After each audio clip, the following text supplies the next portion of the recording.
First step, connect the machine power. Second step, connect the trachea. Connect the air tube to the cylinder. Third step, open the top cover of the machine.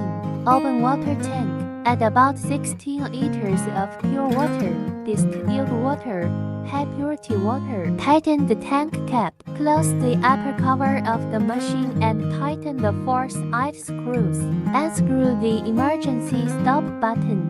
Unscrew the key switch. Wait for the machine to boot. Wait for the temperature of the machine to reach more than 20 degrees and restart the machine to use it normally. Click Settings in the upper right corner. Click to enter cleaning mode. Change cleaning mode. Change cleaning level.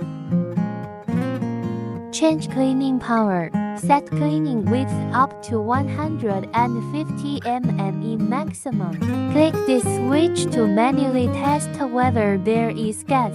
This switch is normally off. Open shutter. Hold the nozzle switch and press it twice within 1 second, and the cleaning operation can be performed without releasing it for the second time.